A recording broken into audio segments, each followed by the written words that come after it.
Welcome to today's segment of Your Questions Answered with Father Gruner.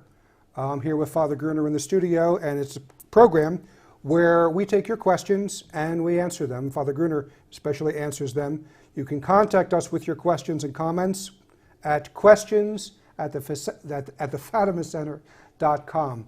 And today we're talking about, on the last program we talked about, does the devil exist? Because many people deny him. And the question came is, what about exorcisms? Are they for real? And have you ever actually seen a diabolical possession? Well, I've seen more than one of them, and I've been part of a team of exorcists as well. And the devil certainly makes his presence known when he's provoked. Rather, when you try to kick him out, he resists. He doesn't like that. And you know, the part of the exorcism says, "Quid stas et resistas?" Why do you stay and resist? You know, and it's hard for you to kick against the goad, as our Lord said that to Saint Paul. But this is said to the devil.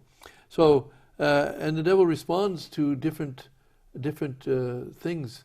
It depends on the devil. You know, it's important to understand the devils are fallen angels, and the angels each angel is distinguished from every other angel by being a different species. Now, there are 9 choirs of angels, but even every angel within the choir of angels, we're talking about billions. Here's God's creative, that each angel is a different species from every other angel. Yeah, because with us, matter differentiates us. Yeah, but with angels, the it soul, doesn't. the soul is in, my soul is in, animates my body, your soul, and so, but we're all the same family, we're all the same species. But each angel is a different species. So they all have their own story, and they all have their own history.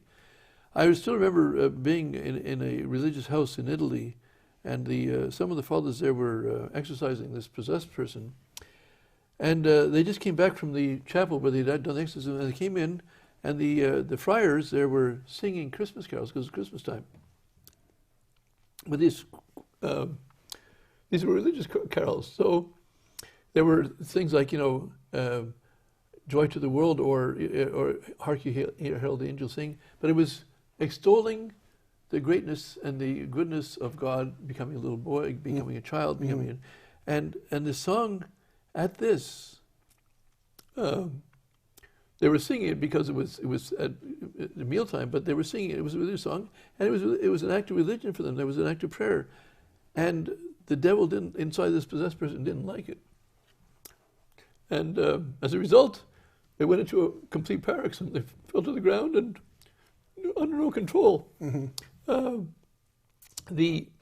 asked the principal exorcist at the time what. He says, well, it must have been that devil was particularly denying because this is what it was a Franciscan friar house, for that matter, and the Franciscans theologically hold that it was because they were told that the fallen angels, before they fell, they were told that the second person of the Blessed Trinity would become man, and they would have to worship him as man.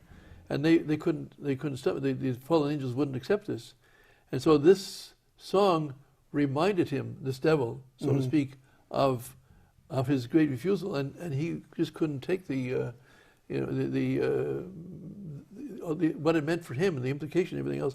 And so he took it out on the poor possessed person. But now there are people who will say, well, you know, we used to say people were they were possessed, but a lot of it is just psychological imbalance. I mean, there would have to be evidence. Have you seen evidence of something demonic that cannot be explained by nature at all? Well, I mean, for example, you talk to the person who's possessed in Latin. I mean, maybe they lied to me, but they never learned Latin, you know, and the devil understands and answers, okay? And whatever language he chooses to answer, if he wants to answer in English or in Italian or in Latin, that's his choice. He doesn't, it's all the same to him. I mean, he's an angel after all. So, I mean, as an angel, as a fallen angel, but he's still a very intelligent being. And you don't want to, you know, and so he knows the languages. And, but where does this person understand? If you're talking to the person who's possessed, how do they understand you? I mean, that's just one thing. I can tell you, for example, this case we brought to a bishop. And the bishop was asked permission to have the exorcism conducted in the territory of his diocese. So there's about 10 people in the room. Different people, some from the religious community, some members of the family of the person possessed. And the bishop, I don't forget it's the beginning or the end of the meeting, but he had his ring on. He had a different ring on than what he usually did. I knew this bishop. And he just, didn't pay much attention to it. So he saluted everybody, and the people would take his, his hand and kiss his ring. Kiss his ring, yes. And genuflect on their left knee. And so he goes to one, goes to the other. Everyone in the room is able to kiss his ring without any difficulty. He goes to the possessed person, can't do it. They go on the ground, again, under control. Mm-hmm.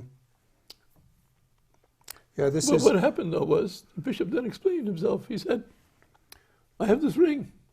It has a relic of the true cross in it. Mm. It was a true cross that only the possessed person knew about. Mm-hmm. And the reaction was there. Immediate. Yeah, the reaction was there. Yeah, this is so, this is all real, and I think maybe in the next program, so we don't scare people and leave them despondent, is... the church of the power, the church has the power. We could talk about the power of the church and also what we do to keep ourselves from the devil, well, certainly from possession, but also from coming into the clutches of the devil through sin as well. So we'll talk about that next time.